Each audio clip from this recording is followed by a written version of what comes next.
자비로우시고 거룩하신 여호와 하나님 아버지, 하나님의 크신 은혜와 사랑을 감사드립니다.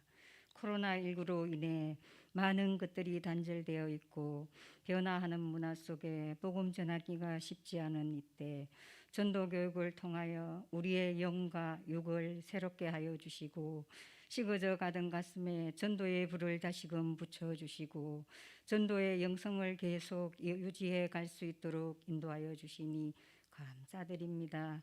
또한 교육을 통하여 전도의 삼각관계를 명확하게 인식하는 것과 이론적 지식을 겸비하는 것, 새로운 접근 방법을 잘 익혀 어린 나이들과 항원을 기다리는 어르신들에 이르기까지 지혜롭게 복음을 잘 전할 수 있는 능력을 갖추게 하셔서 하나님의 때를 기다리며 생활 가운데 그리스도의 복음을 전하는 바울 전도대 대원들이 다 될 수 있도록 아버지 도와주옵소서.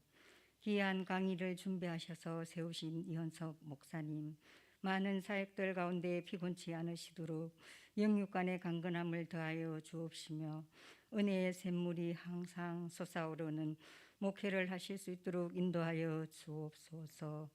강의를 돕는 손길과 함께 하신 대원들 모두에게 하나님의 크신 은혜와 평강이 가득하게 하옵소서. 감사드리며 예수님의 이름으로 기도합니다. 아멘.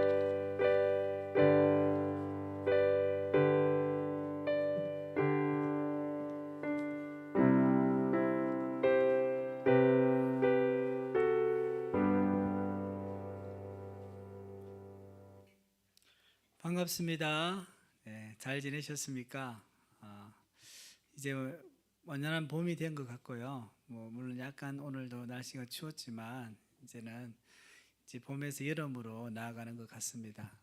늘 하나님의 은혜와 사랑이 우리 모든 바울 전도 대원들 여러분들 가운데 있기를 축복합니다. 네, 오늘은 7번째 시간입니다. 지난주에 우리가 뭘 배웠습니까? 지난주에는 나이 차이를 뛰어넘는 소통에 대해서 배웠는데요. 여러분들 그 14시, 14시, 아직 파워포인트가 안 나왔네요. 14시 창에 대한 부분들을 배웠습니다. 한번 눌러주세요. 14시 창 여러분들 어떤 내용을 했죠? 이건 나이의 창입니다. 지역의 창이 아니라 나이의 창인데 4살부터 만 4세부터 만 14세까지 조사를 해보니까 이 만 4세에서 만 14세까지의 나이에 있는 사람들이 참 예수님을 잘 영접한다. 그러니까 예수님을 믿은 사람들의 70%가 이 만 4세에서 만 14세에 예수님을 영접했다는 거죠. 그러니까 쉽게 이야기하면 이 4살부터 14살까지 예수님을 향한 복음을 향해서 마음의 창이 딱 열려 있다는 겁니다. 그런데 그 시간이 지나게 되면 점점 이 마음의 창, 시간의 창이 닫혀서 예수님 믿기가 쉽지 않다는 거죠. 불가능한 건 아니지만 쉽지 않다는 거죠. 그렇기 때문에 우리는 우리 주변에 있는 우리 어린이들, 청소년들, 특히 우리 자녀들, 그리고 또 우리 손자, 손녀들, 또 우리 주변에 있는 우리 아이들에게 이 관심을 가져야 됩니다. 특히 복음을 잘 들을 수 있도록 그들을 섬기고 또 전도해야 될 의무가 우리에게 있는 것입니다. 그래서 이제 오늘은 7강 개인 전도에 있어서 대화를 위한 팁입니다. 팁은 여러 가지 방법과 기술들이죠. 그래서 그거에 대해서 한번 살펴보도록 하겠습니다. 강의의 내용을 보면요. 먼저 포스트 모던 상황에서의 개인 전도의 대화의 특징입니다. 지금까지 우리가 포스트 모던 시대, 우리가 살아가는 시대가 포스트 모던 시대이기 때문에 이 포스트 모던에 대한 내용들을 많이 배웠거든요. 그래서 어떤 대화의 특징을 가지고 있냐, 특히 개인 전도할 때 대화를 할 때 어떤 특징을 가지고 있는지 살펴보고요. 그리고 그 대화의 원리가 있습니다. 특징들을 또 모아보면 그 원리에 대한 부분들을 살펴보고, 그리고 이제 개인 전도에서 영적인 대화. 우리가 이제 사람들과 대화를 하면서 좀 영적인 대화를 해봐야 되겠다. 어떤 시점으로 어떻게 전환을 해야 될지에 대한 부분들을 생각해 보고요.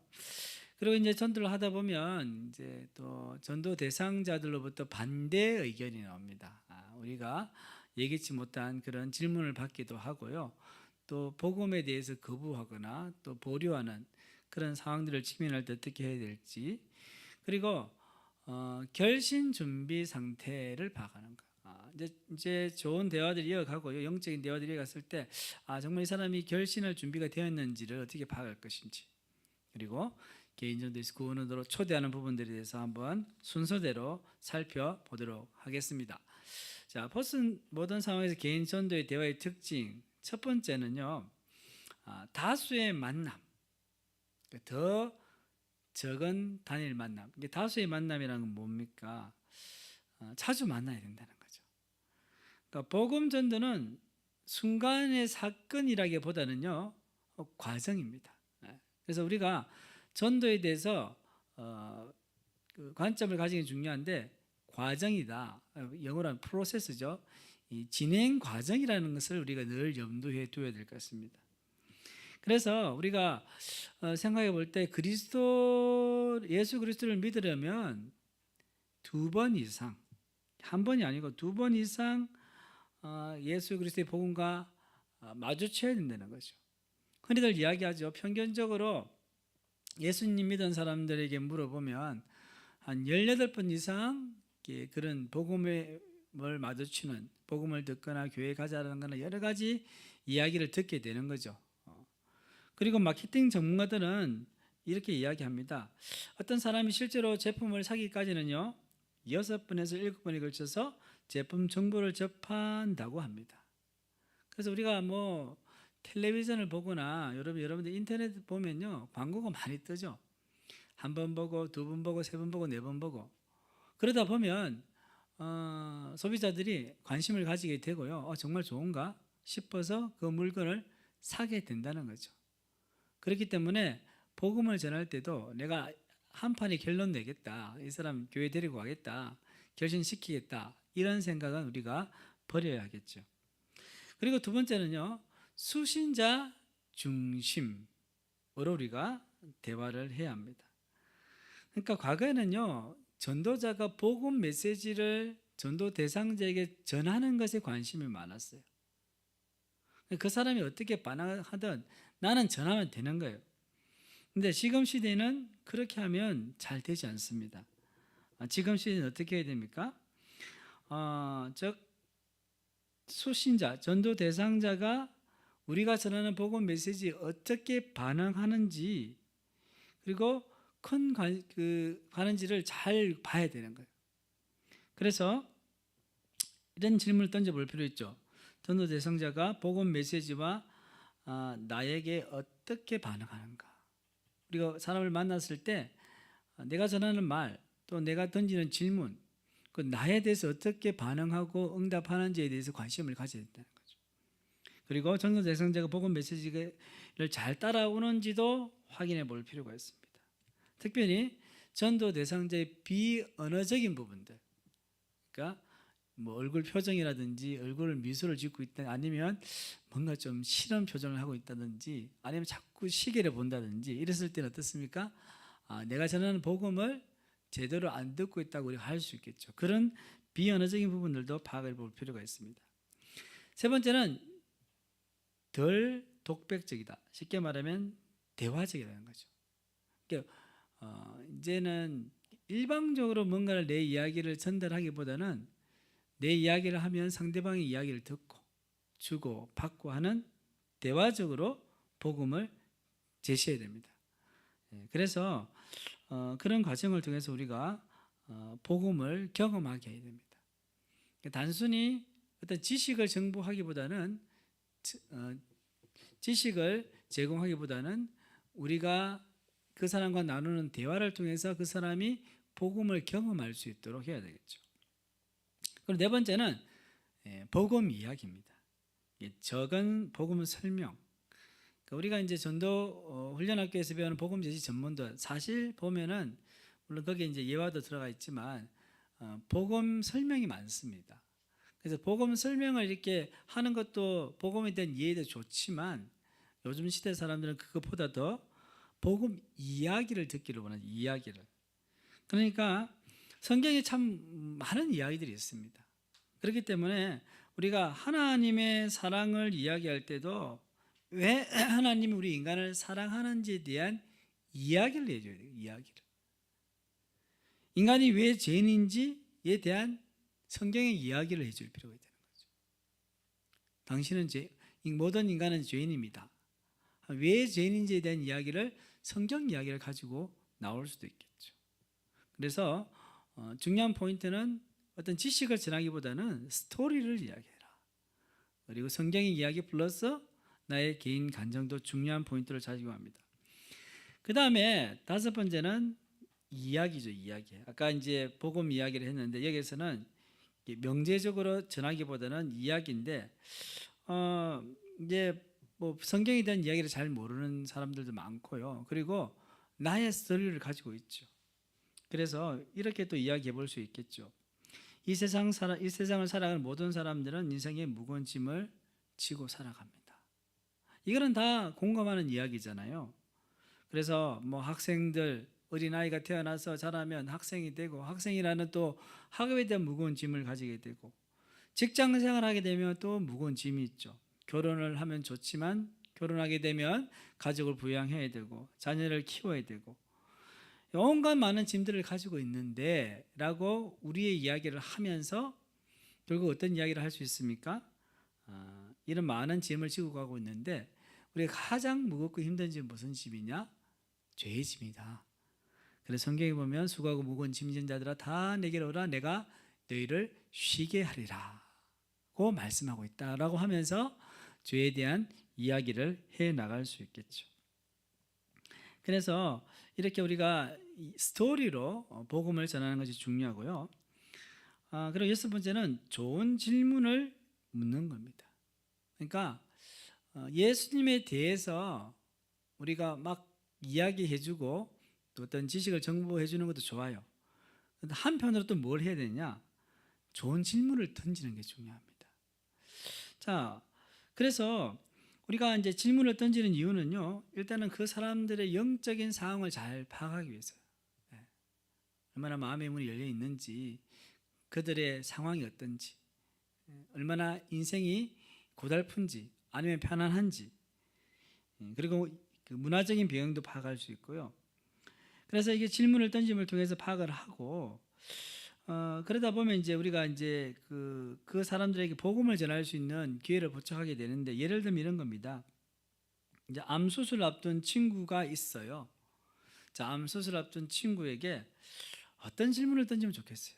이제 복음을 전해야 되는데, 뭐 이런 질문도 괜찮을까요? 괜찮을 것 같습니다.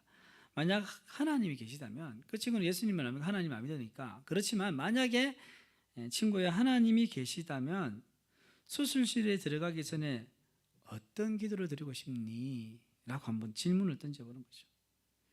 그런데 우리가 이 질문 외에도 다른 말을 할 수 있어요. 뭐 하나님께 내가 기도하겠다. 아니면 너 하나님께 기도해봐라. 이렇게 말할 수도 있겠죠. 그러나 질문을 던지면 스스로 그것을 생각하게 되고 하나님께 기도할 마음도 생길 수 있다는 거죠. 그 사람이 스스로 할 수 있도록 하는 것이 질문을 던지는 거죠. 그래서 좋은 질문을 던질 때 그 사람들 그 전도 대상자와의 좋은 영적인 접촉 포인트를 가질 수 있게 됩니다.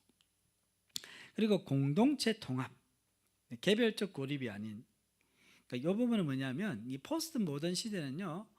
우리가 지금 개인화된 사회를 살지만 포스트 모던 시대는 굉장히 공동체의 가치를 중시하게 돼 있습니다. 그래서 여러분들 뭐 SNS 늘 이야기하잖아요. 뭐 코로나 상황에서도 사람들은 서로 이렇게 만나고 이야기하고 싶어 하는 거예요. 그리고 그 가운데서 자신을 발견하게 되는데 이 전도 대상자가요. 예수 그리스도의 복음을 믿는 가운데 전도 대상자가 예수 그리스도의 복음을 믿기 위해서는요, 전도자의 삶을 잘 본다는 거예요. 전도자가 공동체 가운데서 어떻게 생활하는지 그를 보고 예수님을 믿게 된다는 거죠. 그리고 또한 이 전도 대상자는 예수를 믿게 되잖아요. 그럼 개인이 아니에요. 그 가족들, 그 공동체를 통해서 이 한 사람을 통해서 믿지 않는 사람들의 공동체도 주님께로 돌아올 수 있게 된다는 거죠. 그래서 이 포스트 모던 시대는 이 공동체가 굉장히 중요합니다. 그리고 여덟 번째는 부드러운, 시끄럽지 않은, 복음을 전할 때 우리가 열정적으로 복음을 전하는 게 중요합니다. 그래서 옛날에는 굉장히 이제 뭐 길거리에서 예수님 믿으라고 전하고요. 그리고 우리가 이제 뭐 우리가 전도 훈련학교에서도 이제 그 방문 전도를 하거나 아니면 길거리에서 만났을 때 굉장히 어떤 성령께서 인도하심에 따라서 열정적으로 복음을 전할 때도 있어요. 그걸 부인하는 건 아니지만, 그러나 요즘 시대는요, 회의론자, 모든 것이 회의적인 거예요. 하나님에 대해서도. 그리고 다원적인 사고를 가지고 있어요. 이것도 하나님이 될 수도 있고 저것도 하나님이 될 수 있다. 이런 사람들에게 강하게 푸시하면 오히려 역반응이 일어나게 되겠죠. 그래서 이런 사람들에게는 오히려 부드럽고 차분하게 살아 깊은 말로 접근하는 것이 더 효과적이라는 거죠. 그리고 아홉 번째는 논정이 아닌 고려. 복음을 전할 때 논정이라는 것은 이게 맞다는 거예요. 예수님이 우리를 구원하신 구원자이시다는 것을 그들에게 설득하려고 하는 거죠. 설득해야 되죠. 그런데 이게 논정식으로 가기보다는 어떻게 해야 되느냐? 고려, 생각하게 하는 거예요. 아까 질문 던지는 거 연결되어 있습니다. 왜냐하면 이 포스트 모던 시대는요, 절대 진리를 뭐 한다고 합니까? 부정하는 거예요.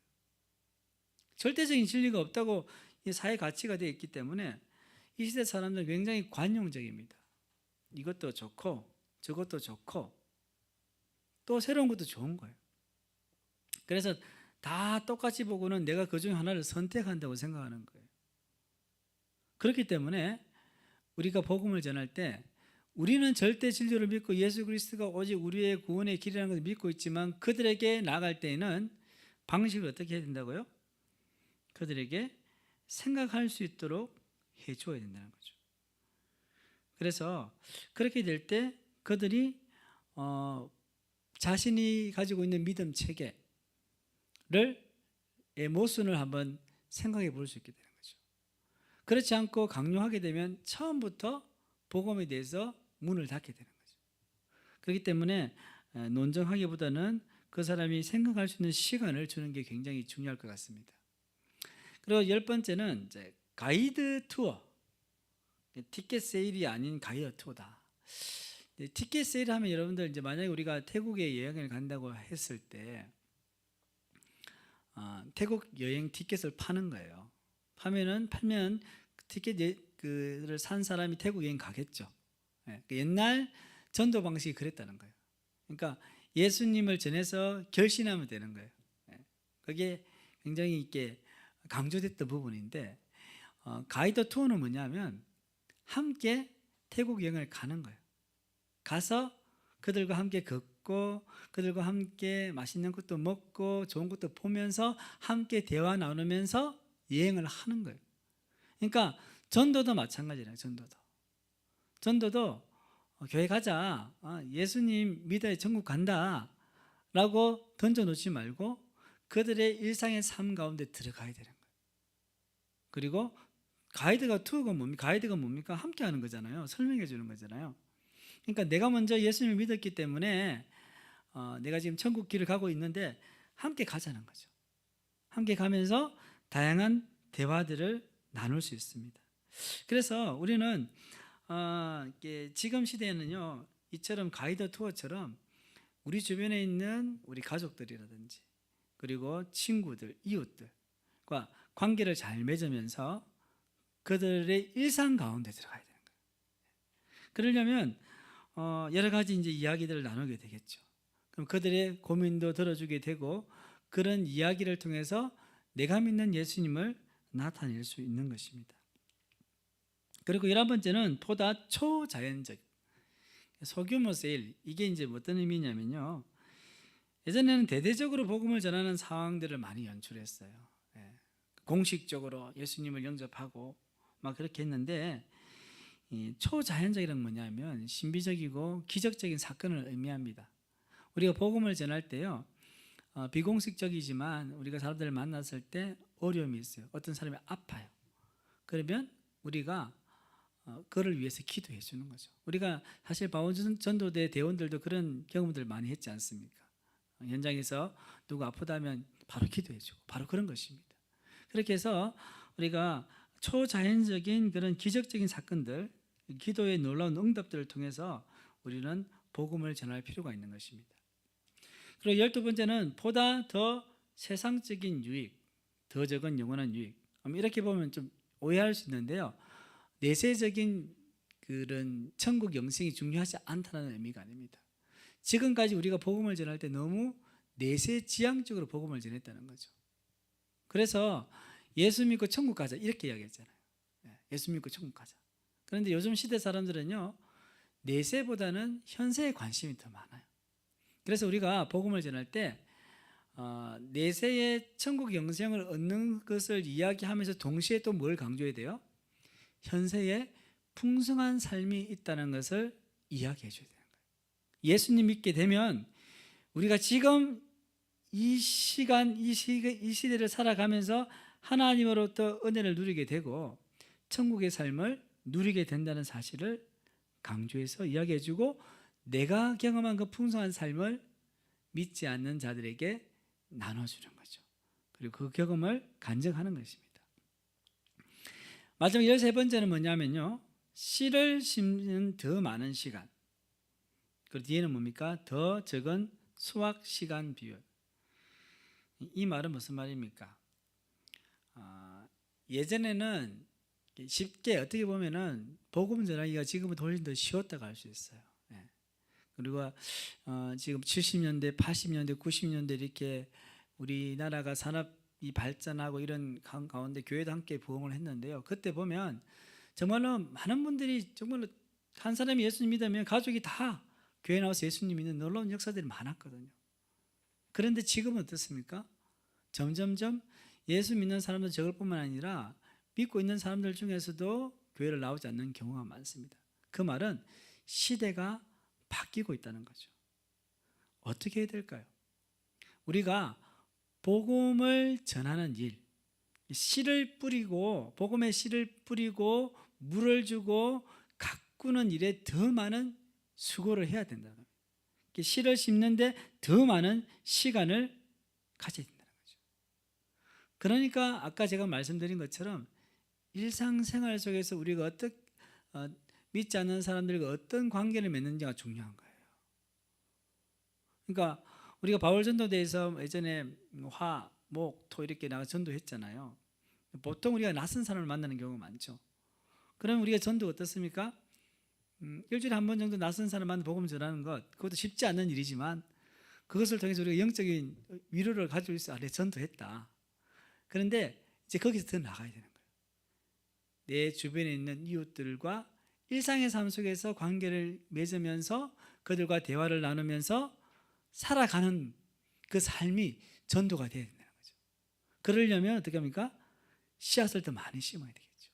옛날에는 내가 바울 전도대 하루 1시간, 2시간 이렇게 시간 냈으면 됐으면 이제는 그게 아니라 내 삶의 모든 시간 안에서 하나님께서 기회를 주시는 대로 내가 그리스도의 사람으로서 복음을 전하고 또 전도하기 위해서 헌신하고 희생하는 것을 해나가야 돼요. 그렇게 할 때 비로소 내 주변에 믿지 않는 사람들이 나를 통해서 예수님을 알게 된다는 거죠. 그런 의미에서 씨를 심는 더 많은 시간들이 필요하다는 말입니다. 자, 그러면 이제는 포스트 모던 상황에서의 개인 전도 대화의 원리를 잠깐 살펴보겠습니다. 우리가 그동안 이제 배웠던 내용들도 다시 정리하는 차원인데요. 첫 번째는 뭐냐면요, 관계를 발전시키라. 자, 가족과 친구 그리고 이웃들과의 관계를 발전시킬 때 전도의 기회를 포착할 수 있습니다. 여러분들 가족과의 관계도 마찬가지예요. 가족과의 관계가 함께 같이 산다고 관계가 발전하는 건 아니거든요. 오히려 퇴보될 수도 있어요. 관계가 더 안 좋을 수도 있어요. 관계가 좋지 않다면 그것을 회복해야 되고 관계를 더 발전시켜야지 내가 내 부모님에게, 내 배우자에게, 내 자녀에게 복음을 전할 수 있는 기회를 가질 수 있어요. 친구도 그렇고 우리 이웃들도 마찬가지입니다. 그래서 뭐 가족이나 가족에 대한 이야기, 뭐 취미, 뭐 또 일, 여러 가지 많은 것들을 통해서 그들과 대화를 나누고 관계를 발전시켜야 됩니다. 또 죽음, 뭐 실직이라든지 육체적인 질병, 여러 가지 위기에 있을 때 우리가 그들의 인생에 우리가 개입할 수 있는 거죠. 도와줄 수 있는 거죠. 기도해 줄 수 있는 거죠. 이럴 때 우리가 전도의 기회를 또 잡을 수가 있습니다. 그리고 두 번째는 개인적 관심을 지속적으로 보여라. 지속적으로 보여줘라. 이게 중요한 게 지속적입니다. 지속적. 그러니까 우리가 이제 아까도 말씀드린 관계라는 부분들, 그리고 일상생활 속에서 우리가 사람들과의 교제하고 하는 부분에 있어서 중요한 포인트는 지속적으로 하는 게 중요합니다. 뭐든지 한 번, 두 번은 할 수는 있는데 계속해서 하는 것은 쉽지 않거든요. 그런데 이 지속적으로 할 때요, 힘이 생기는 겁니다. 그리고 경청하라. 자, 그러면 어떻게 지속적으로 할 거냐 했을 때 그 사람과의 우리가 대화, 그러니까 우리가 전도할 때 모든 걸 이제 우리가 그 사람들과의 관계를 맺을 때 모든 것을 그 사람을 전도하겠다 이 포커스보다는 진심으로 그 사람을 위하는 마음을 가져야 돼요. 그렇게 될 때 경청이 되는 겁니다. 그래서 말하기보다는 듣는 데 전문가가 되어야 된다. 이 듣는다는 것은 제가 말씀드렸죠. 경청이라는 것이 뭐라겠습니까? 그 사람의 말만 듣는 게 아니라 그 사람의 생각, 그 사람의 삶의 상황, 영적인 것까지 들을 줄 알아야 되는 거죠. 그럴 때 그를 위해서 기도할 수 있는 거죠. 잘 들을 때 그 사람이 얼마 정도 마음의 문이 열리는지 알 수가 있게 되는 거죠. 그리고 진실하게 나눠라. 그러니까 전통적인 전도자의 이제 모습이 요즘 포스트 모던 시대의 불신자들이 어떻게 비칠까 한번 생각해 보면요. 첫째는 오만합니다. 오만함. 이 오만하다는 것은 왜 그러냐면 이제 믿지 않는 사람 입장에서 이렇게 들려요. 내가 진리를 안다. 그러니 잘 들어라. 전도자들이 하는 이제 복음 전하는 형태가요. 내가 모든 걸 다 알고 있고 내가 가지고 있는 진리니까 들어라 너희들은. 그러니까 믿지 않는 사람 입장에서는 굉장히 교만해 보이고 오만해 보이는 거죠. 두 번째는 뭐냐면 그 동정심입니다. 우리 책에는 자애라고 되어 있는데 동정심 이런 거죠. 내가 당신을 구하고 싶으니 제발 내가 시키는 대로 해라는 거예요. 이렇게 하면 네가 천국 갈 수 있다는 거예요. 그러니까 오만함과 이런 동정심을 거절하는 거죠. 그러니까 나는 당신이 가지고 있는 그 진리라는 것도 싫고 그리고 당신의 그런 가벼운 동정심도 싫다는 거예요. 그렇기 때문에 우리가 복음을 전할 때 진실되게 그 사람과 관계를 맺으려고 해야 되는 거예요. 그래서 일방적인 복음 제시와 사랑의 표현보다는 수평적인 차원에서 서로의 삶을 나누는 가운데 진실한 삶을 나눌 수 있다는 거예요. 그러니까 내가 복음 예수님을 내가 먼저 믿었기 때문에 어떻게 보면 복음적 우위에 섰다고 할 수 있죠. 그러나 그럴수록 더 내가 겸손한 모습으로 눈높이를 낮춰서 대화를 해야 돼요. 그렇게 해야 요즘 시대 사람들은 마음의 문을 연다는 거죠. 그리고 다섯 번째는 상상력을 사로잡아라. 그러니까 요즘 이제 복음 전하기 참 쉽지 않지 않습니까? 그래서 우리는 복음을 전할 때 이제 이게 발달한 과학 기술이라든지 현대 문화 예술을 통해서 복음을 전해야 됩니다. 그러려면 상상력을 발휘해야 되겠죠. 그래서 복음의 소통 수단을 확장해야 됩니다. 우리 흔히 이제 뭐 음악이라든지 미술이라든지 영화, 방송, 요즘은 이제 카페를 통해서라든지 어떤 사람은 캠핑을 통해서라든지 인터넷, 유튜브, 이 다양한 방식을 통해서 복음을 전할 수 있다는 거죠. 그러니까 요즘 사람들이 가장 많이 모이는 곳이 어디입니까? 인터넷, 뭐 유튜브라든지 SNS, 뭐 페이스북 이런 데 많이 모이잖아요. 그런 걸 통해서 우리가 복음을 전할 수 있다는 생각을 가지고 우리가 창의적으로 생각해야 된다는 거죠. 자, 그러면 세 번째로 개인 전도에서 영적인 대화로의 전환하기인데, 자, 이제 뭐 그 사람들과 믿지 않는 사람들과 이렇게 계속 관계를 맺고 일상생활 가운데서 이야기를 하다 보면 영적인 대화를 이제 우리가 한 번씩 할 수 있는 기회를 가지게 되는 거죠. 그럴 때는 우리가 이야기를 해야 되는 거죠.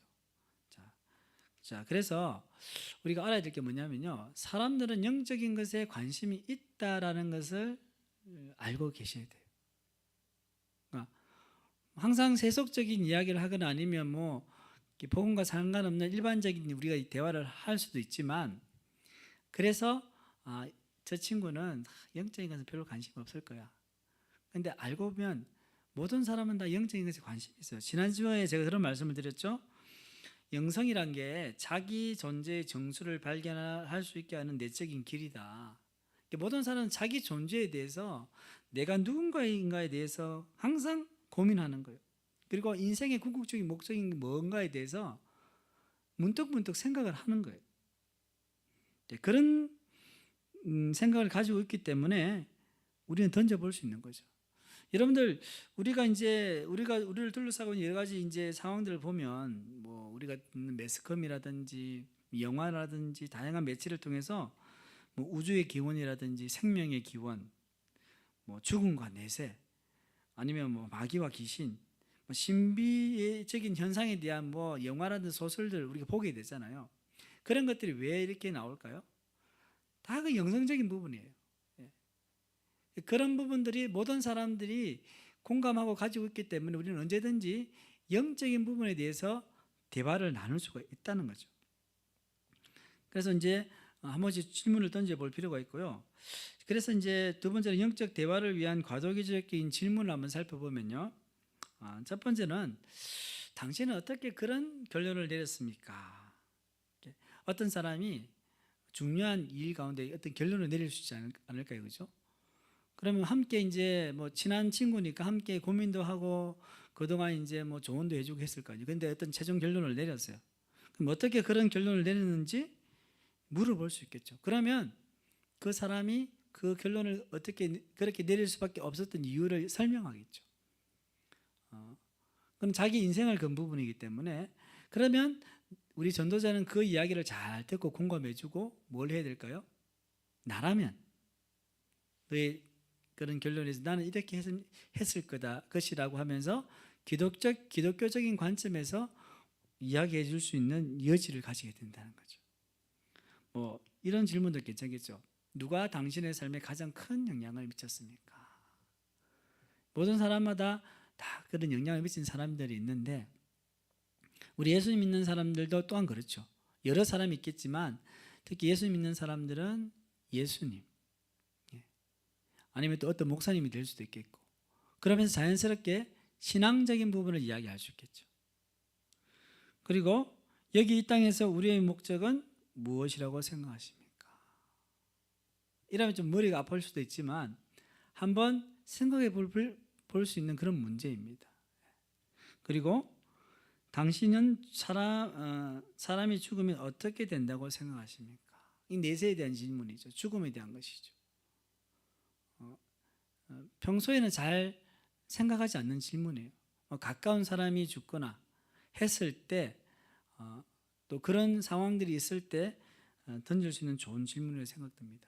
그 외에도요, 재정적인 여러 가지 이야기를 나눌 수 있는데, 영적인 대화로 전환하기 좋은 삶의 영역들이 되게 뭐냐면, 재정적인 스트레스, 요즘처럼 뭐 코로나 상황에서 경제적으로 굉장히 힘든 분들이 있거든요. 그런 주제를 이야기할 수 있고, 실직을 하거나 가족에 대한 부분, 이혼, 죽음, 또 관계의 갈등, 질병에 대해서, 또 취미생활, 또 종교적 배경, 다양한 우리의 삶의 주제를 가지고요 한번 영적인 대화들을 이끌어 나갈 수 있습니다.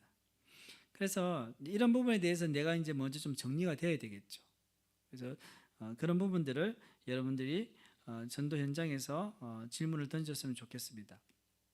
그리고 이제 개인 전도를 하면서 당연히 반대 의견이 나오게 되어 있습니다.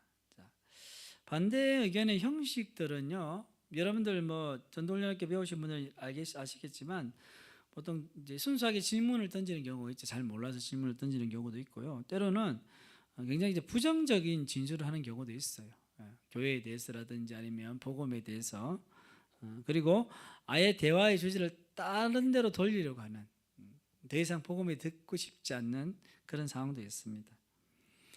그리고 이제 비언어적으로, 아까 말씀드린 것처럼 비언어적으로 전도에 대해서 반대 의견을 표시하는 경우도 있습니다. 그럴 때 우리는 잘 파악해야 되겠죠. 자, 그러면 이제 반대 의견의 범주는 뭐냐? 먼저는 뭐냐면 전도자의 신뢰성입니다. 복음을 전하는 전도자가 얼마나 전도 대상자에게 신뢰를 얻고 있느냐. 만약에 신뢰를 잘 얻지 못한다면 어떻게 되세요? 단연히 반대 의견이 나오죠. 거기에 대해서. 그리고 메시지의 부족, 이해의 부족입니다. 복음을 들어도요 잘 이해는 못해요. 그럴 때는 당연히 질문이 나올 것이고, 그리고 메시지 내용과 충돌되는 내용이 있는 거예요. 예를 들면 이제 결심 파트에서 예수님 영접해야 된다 했을 때, 나는 잘 못하겠다. 예수님을 믿고 예수님이 내 주인이라고 하면서 반대할 수 있겠죠. 그리고 타이밍 또는 상황이 안 맞을 경우가 있는 거예요. 또한 우리의 접근 방식이라든지 기독교에 대한 오해, 그리고 교회나 그리스도인과의 부정적인 경험, 이런 부분도 많이 차지합니다. 아무리 복음이 좋고 해도 본인이 경험한 믿는 사람들의 삶의 모습들이 좋지 않다면 참 그 마음의 문을 열기가 참 쉽지 않습니다. 그리고 세 번째는 반대 의견에 어떻게 대응할 것이냐. 세 가지입니다. 확신, 겸손, 온유함. 그러니까 확신, 겸손, 온유함을 하기 위해서는 먼저 그 반대 의견을 내신 전도 대상자의 그 반대 의견을요 긍정적으로 받아들여야 되는 거예요. 왜냐하면 그 사람이 순수하게 반대 의견을 낼 수도 있지만 부정적이거나 여러 가지 상황들 때문에 거부할 수도 있어요. 그 모든 것을 다 그럴 수 있다라고 생각해야 되는 거예요. 예수님을 알지 못하기 때문에 얼마든지 믿지 않는 사람들은 복음을 들을 때 반대 의견을 할 수 있다는 것을 인식하고 일단은 긍정적으로 받아들여야 되겠죠. 선생님 정말 좋은 지적하셨습니다. 저도 하나님을 믿지 않을 때는 그랬어요. 감사합니다. 라고 하면서 일단은 받고, 그리고 그에 대해서 내가 대답할 수 있는 건 대답하고, 또 내가 잘못했습니다 아니면 교회를 대신해서 죄송합니다, 죄송하다고 이야기를 하고 하면서 나가야 되는 것입니다. 그렇게 할 때 이제 일단 확신을 가지고 있는 거죠. 그리고 겸손하게 그 사람 대하고 온유하게 그렇게 잘 받아주어야 다음에도 이분이 복음을 들을 수 있는 기회를 가지게 됩니다.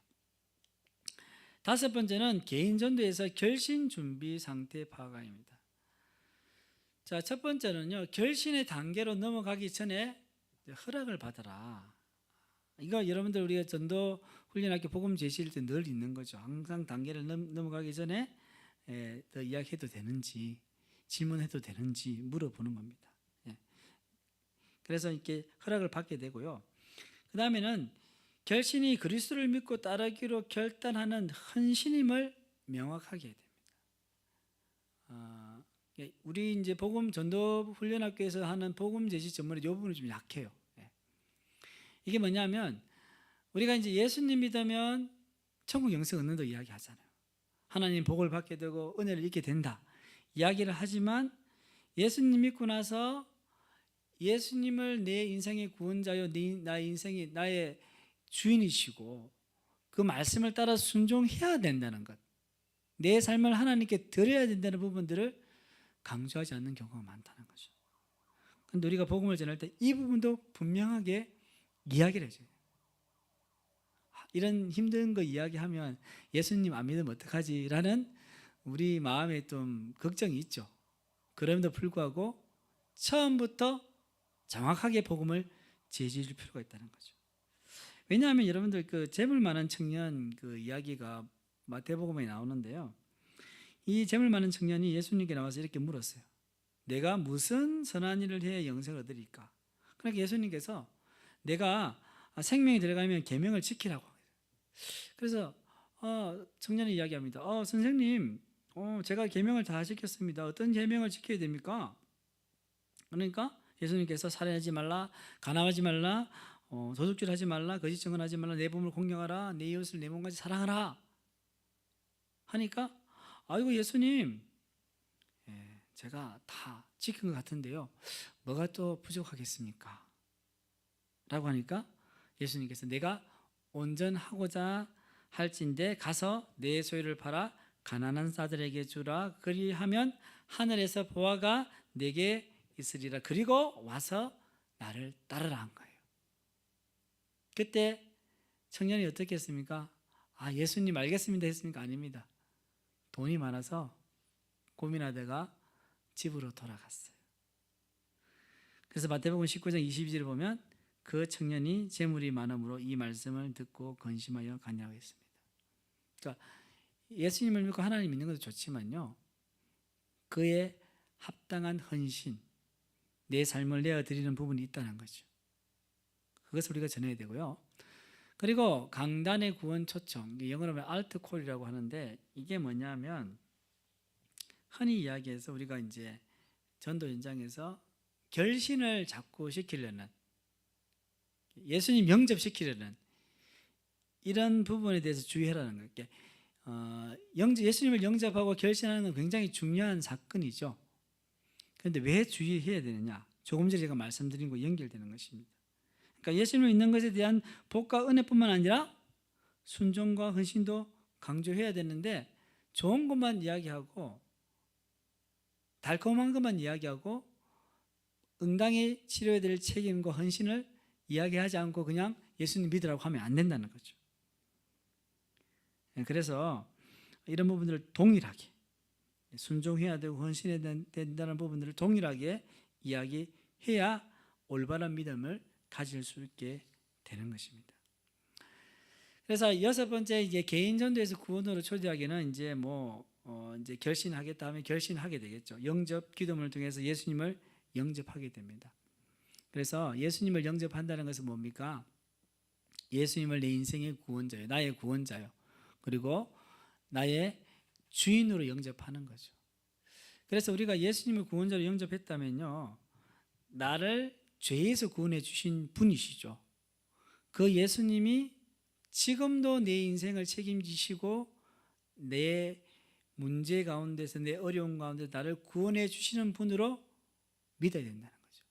그리고 예수님이 나의 주인이시기 때문에 지금 나의 삶 가운데서 예수님 말씀대로 살아가야 된다는 거죠.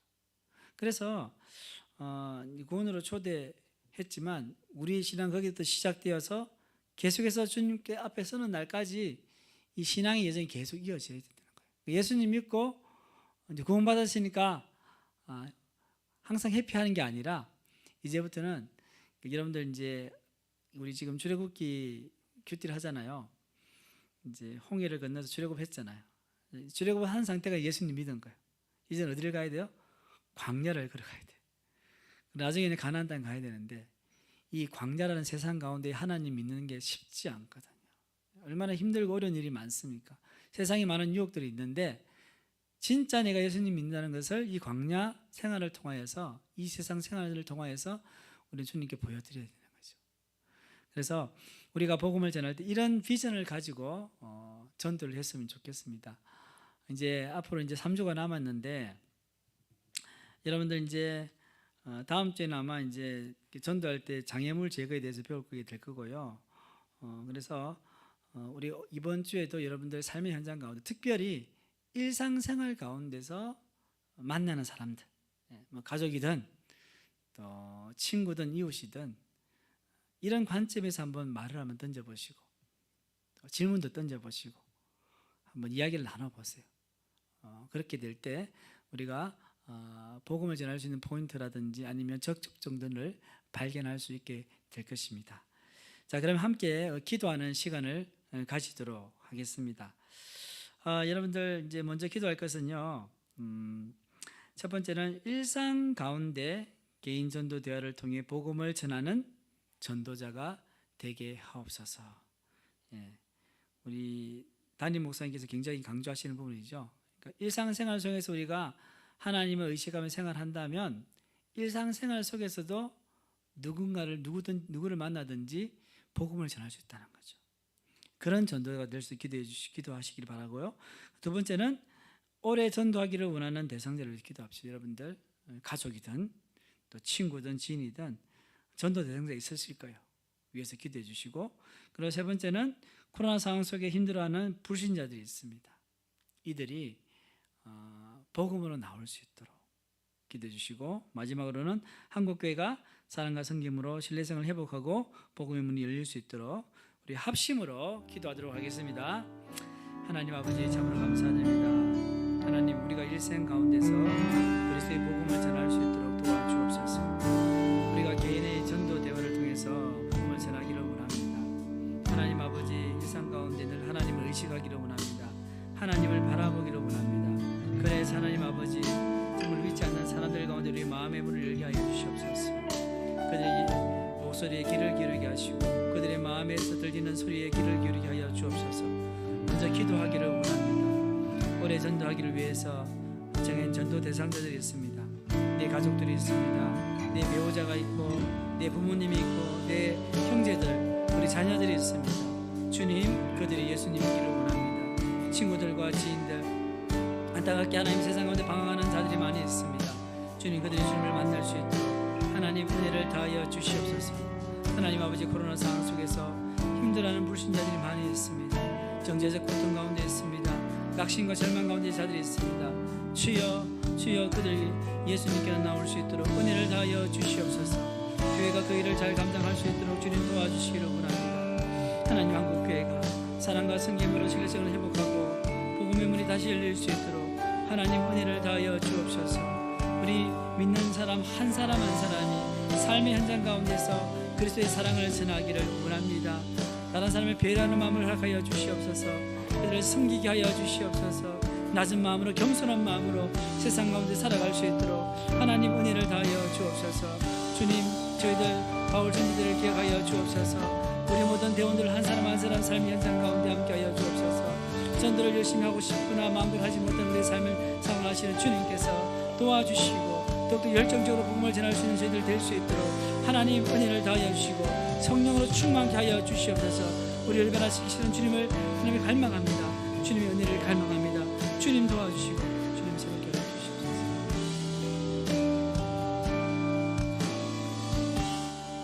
하나님 아버지, 감사합니다. 오늘 이렇게 7주차 우리 온라인 전도 교육을 통하여서 귀한 말씀을 들었습니다. 하나님, 참으로 우리가 개인 전도 대화를 통해서 복음을 전할 때 하나님의 그 사랑과 은혜를 잘 나눌 수 있도록 주님 도와주시기를 원합니다. 하나님, 시대는 많이 바뀌었고 포스트 모던 시대에 사람들의 생각은 많이 달라졌습니다. 하나님, 우리가 복음을 그들에게 강요하기보다는 그들의 눈높이에서 겸손한 마음으로 확신에 차서 하나님 그님의 사랑으로 복음을 전할 수 있도록 도와주시옵소서. 그들에게 귀를 기울인 자 되기를 원합니다. 내 것을 그들에게 쏟다 붓기보다는 하나님, 내가 가지고 있는 것을 그들에게 나누기를 원하며 그들의 마음도 그들의 생각도 듣기를 원합니다. 그래서 하나님 아버지, 함께 공감하며 함께 고민할 수 있는 그런 전도가 될 수 있도록 주님 역사하여 주옵소서. 무엇보다도 우리가 일상 가운데서 복음 전하기를 원합니다. 일상생활 속에서 만나는 우리 가족들, 또 우리 이웃들, 친구들, 하나님 우리가 늘 기도하면서 그들을 바라보기를 원합니다. 하나님 믿지 않는 자들과 관계를 더욱더 발전시킬 수 있도록 하나님 지혜와 은혜를 다하여 주시옵소서. 하나님 아버지, 저희 모든 바울전도 대원들 삶의 자리 가운데 함께 하시고 건강을 지켜주시고 주님을 향한 뜨거운 사랑과 열정 식지 않도록 주님 지켜 주시옵소서. 이 모든 말씀 우리 주 예수님 이름으로 간절히 기도드립니다. 아멘. 네, 감사합니다.